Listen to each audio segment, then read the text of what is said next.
Good evening, everyone out there. Welcome to another Sober Dad Sunday. My name is Matt. I'm a dad. I'm a sober person. I've been in recovery for a little over 2 years, and it is Sunday night, 10 o'clock Eastern Time. And this is a discussion that is time reflection. It's open for everybody. You do not have to be a sober person or even sober curious. You don't have to be a dad, and you don't even have to interact with this on Sunday. So, glad you guys are joining us tonight or whenever you're joining us. Excuse me for 1 second. Uh, it's kind of the faux spring here in Kentucky, so of course there's pollen, which is lovely for allergies. So, yeah. So this week, I'll get right down to it. Um, been thinking uh, about grief and how grief is an ever-present thing in all of our journeys, whether it's our journey of parenting or our journey of recovery and just life itself.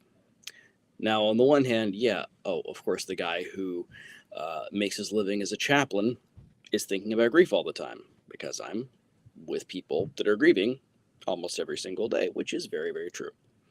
I'm a hospice chaplain.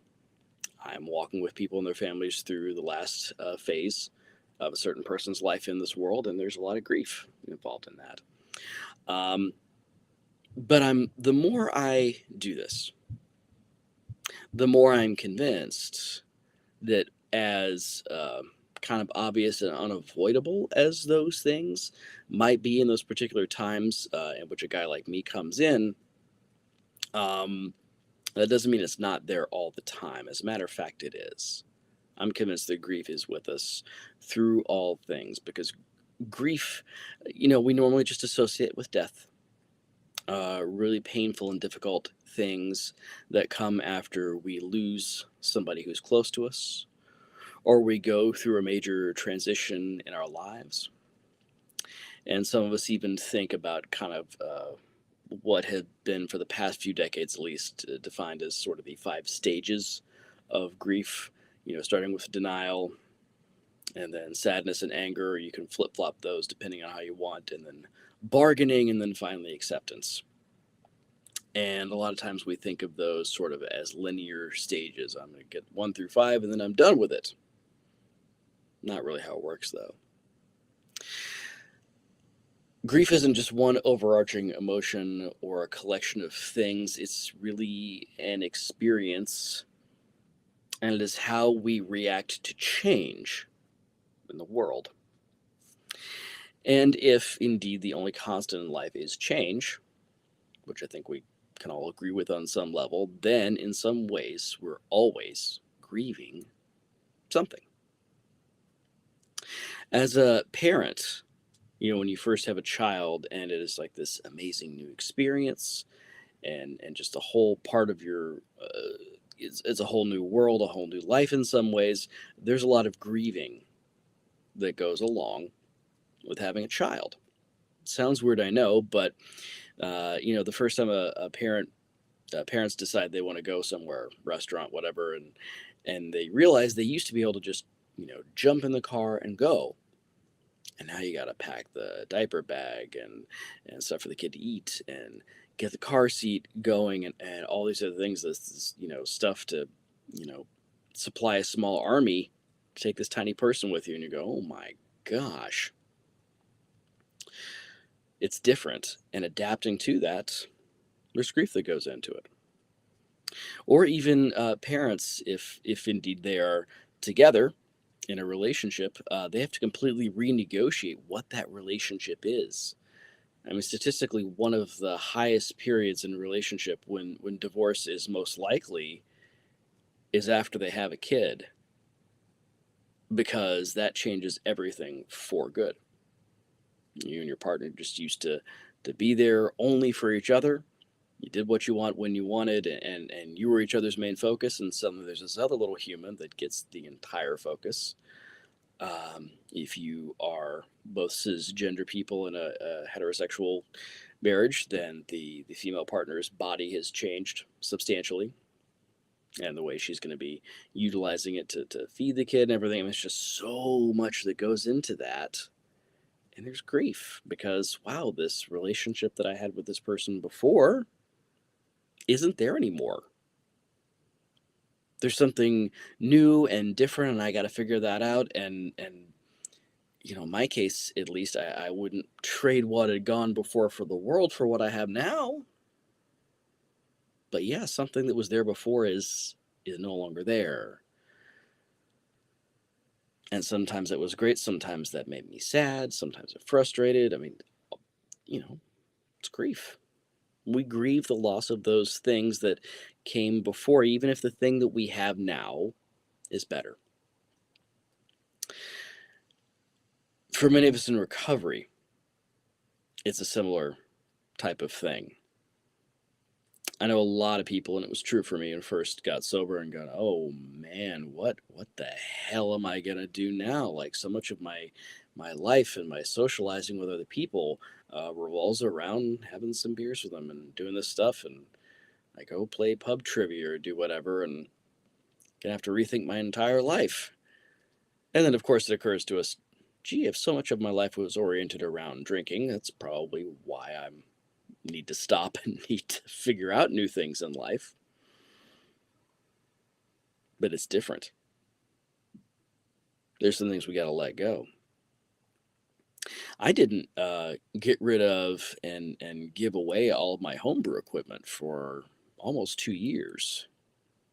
Now I knew that's what I needed to do. That particular hobby needed to go.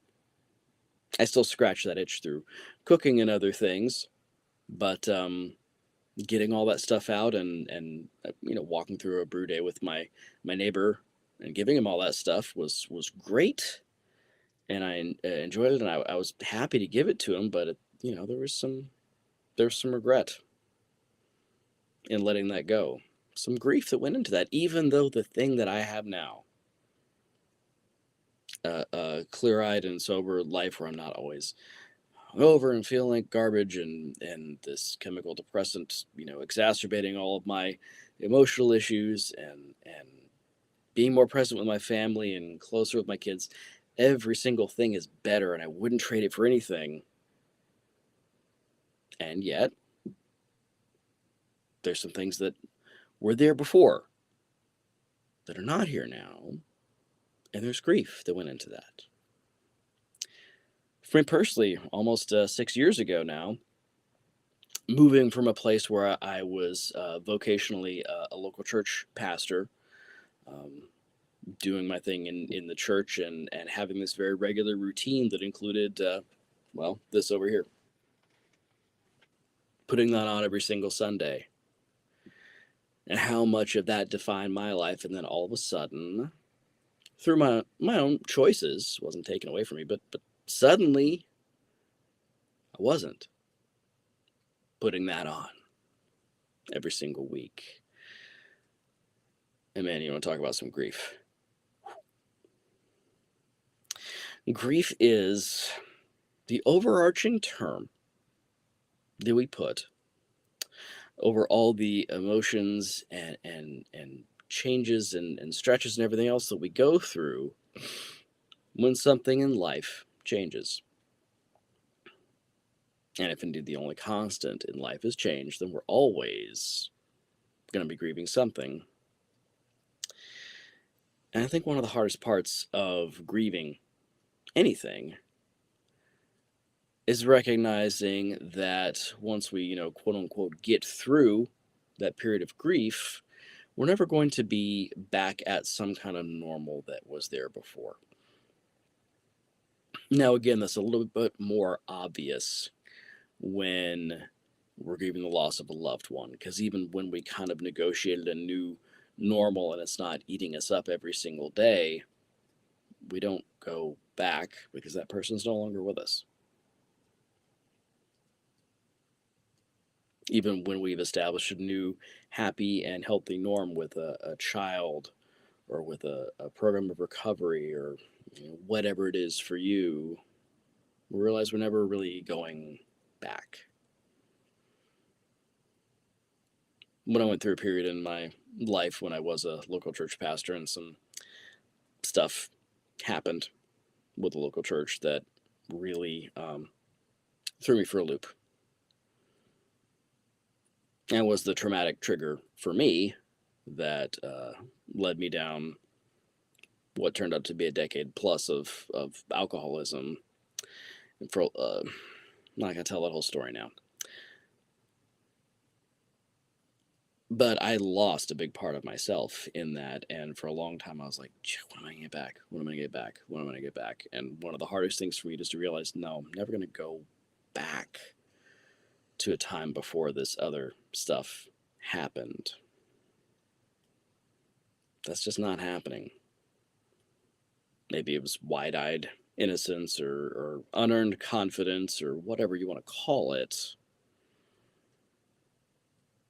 All that stuff is never going to unhappen. And the me that I am now is always who I am. I'm going to keep changing and growing ideally and learning, but those things that happen are part of me. And that's never going to go away either. So eventually, I had to say, okay, well, this is part of who I am, part of my story.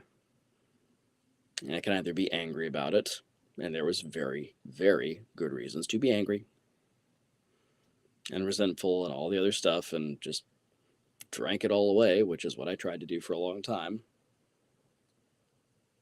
Or I could learn to live with it and maybe even try to learn from it. Things are always changing. We're always grieving something. And maybe the biggest thing that we grieve is ourselves, because we're never quite the same anytime anything changes. But often what we're mourning in the past is some idealized thing that may not ever have been quite as good as we thought.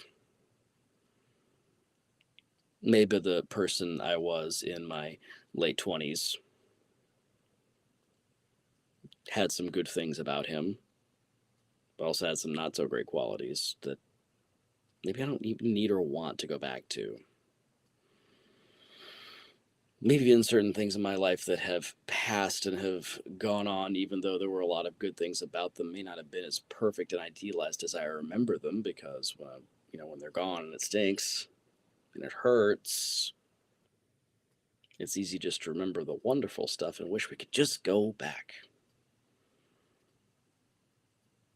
There's a lot of that in our world, the idea of some idealized past that we just need to get back to. And maybe that past never even existed in the first place. And even if it did, it's no longer here. So we could stay stuck somewhere in those denial and anger phases of grief. And it's a very easy place to stay, and a lot of people are very good at profiting on us staying in those places of denial and anger. Make us look younger, take us back to some idealized time if only we vote for them and let them kind of do what they want. Oh boy, there I'm getting political. We can sit there and long for these things and run away from it all we want. Or we can say to ourselves, all right, fine. This is what happened.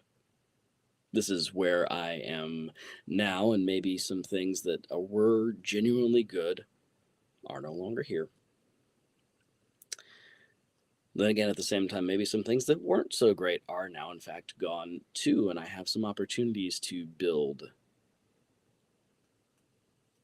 or at least add to, a new me.